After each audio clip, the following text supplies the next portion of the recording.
Hello people of the internet, it's me, Andy, Cobra Commander TFW here for another episode of Japan Toys. That's right, I'm selling more of my stuff, or trying to, and I thought why not look at the best Starscream figure that they released from the Unicron trilogy.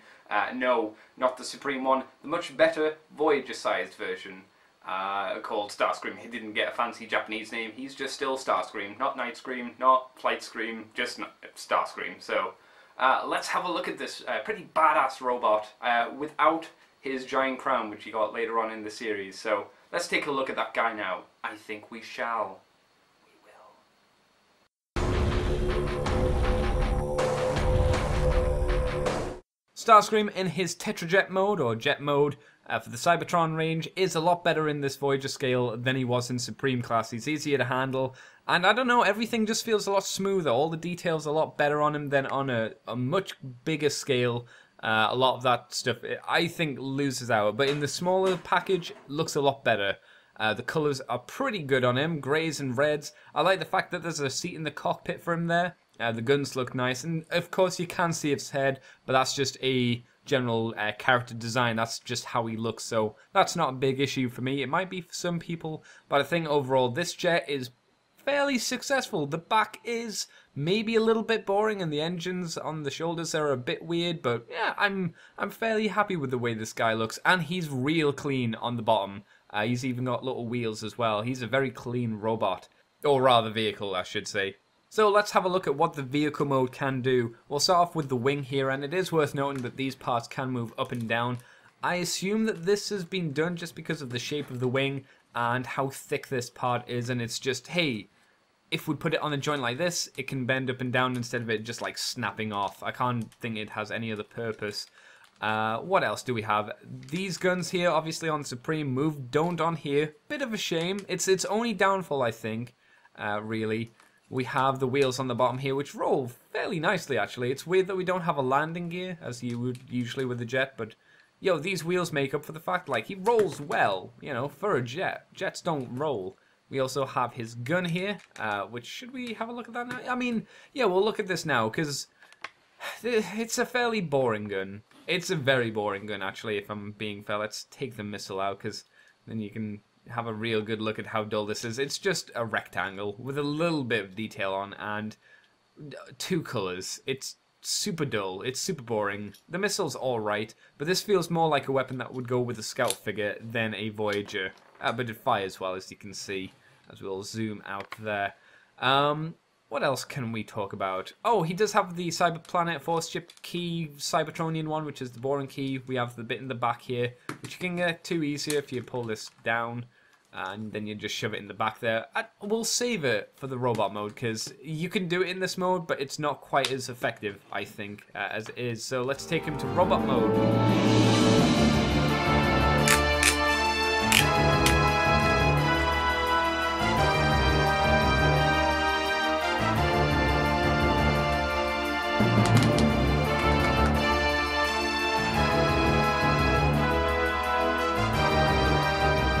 Starscream made a good vehicle mode and an even better robot, I feel. Once again, showing up the Supreme class. This just feels like the right scale for him to be. All the details are nice once again. Not a huge colour change.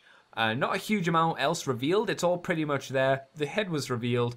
But the general shape and the silhouette of this toy really stands out and has a good chunky, umphy feel to him. This feels like a threatening Decepticon. He does maybe have a little bit of back kibble, but everything on this guy is sculpted. Even the black bits and the grey bits, which you on the back here, which you don't look at, are sculpted really nicely. His legs are hollow, but that's due to the transformation, so I'm not fussed by that. Some might be, and because of his heel spurs, this big lump on his back, he can stand up well. He's not going to tip over anytime soon unless you'd start jabbing him in the chest, I guess. And the head is super sharp as well. No light piping, but a really good head sculpt with great paint on it. Articulation-wise for Starscream, what do we have? Well, we have the head, which can rotate all the way around, so if you want him to hide his head in robot mode, you can do that. Big shoulder pad, so he can't look left and right, but yo, that's Starscream. His arms can kind of go out, but this is really for the transformation more than anything else. You saw when I was moving the legs outwards, This was just to kind of give it a little bit more clearance. So it's not really articulation. As you can see, they just kind of plop back, and maybe he wants to jiggle around like he's crazy. The arms are ratchety. I do find the arms look weird when you move them, though. And he does have a tiny little elbow joint here. The arm barely comes out at all when you bend that elbow, just because there's so much around his arm. But like I say, the legs can move forward up to a point until they hit the gun, then they kind of stop there. It literally can't go any further unless you want to break the gun, which you shouldn't. The knees have a deep bend because of the transformation, of course. We have a thigh swivel, I guess. Yep, thigh swivel. Again, it's knocked in by his thing, cockpit, and the legs move out, big and clunky. The ankles tilt, again, because of the transformation, and the heel spur moves as well. So a lot of articulation, well, a fair bit of articulation. I don't know, there's some poses you can do nicely, like this. A quick little do, and he looks kind of intimidating, but the joints are kind of limited in what they can actually do for a full-on pose, I'm afraid. And the little wings on his back can be posed either up or down. That's completely your choice. So, Starscream with his gun is even more disappointing, because it reduces his articulation if you don't fire the missile out while posing it. Just because of the long shape of it, it stops him giving the full 90-degree bend, which is kind of a shame, and forces him to have a bit of a dynamic pose, I guess, with it, which maybe is intentional, maybe not. But the Cyberplanet key I can show you now, so let's do that. Let's straighten him out, just to make it easier on myself. So let's sort him out here, get all these nice and straight. Once again, as I say, you shove this in the back, and, well, magic should happen if I do this right. If I can get it in the slot, go on. Go on, I can do this. I can do it. So, here we go. Click.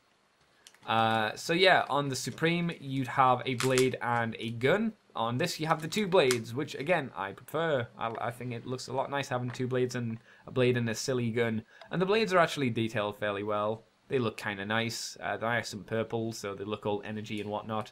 And you can see why the arms are the size that they are, because they have to store this spring gimmick. And, you know, Starscream with swords is not a bad thing. It I'm not sure it makes up for the fact of the size of these arms, but I'm happy enough with them. And they do a good job for making him look like he's just going to cut you and give him his gun as well. And then, boom, he's ready for action against the Autobots. As long as he doesn't fall over, which he seems to want to do. You've got to fiddle around with him just because of all this back kibble and stuff. So, yeah, that's Starscream for you. Is he worth getting, though? He is, I guess, fairly expensive for the Voyager version, which is really the one I would recommend going for. He has a great look to him. He's a fun transformation. He looks good in both modes, I think. Color scheme's nice. The gimmick is fairly effective. Overall, this Starscream toy, I think's really good. He's one of the best, I think, actually, in the Cybertron line. So, yeah, Cybertron/Galaxy Force line. So, yeah, if you can, grab him. If you want, grab him from me. So, thank you guys for watching this video, and I will catch you in the near future for something else, I'm sure. Catch you later, peeps. Bye-bye.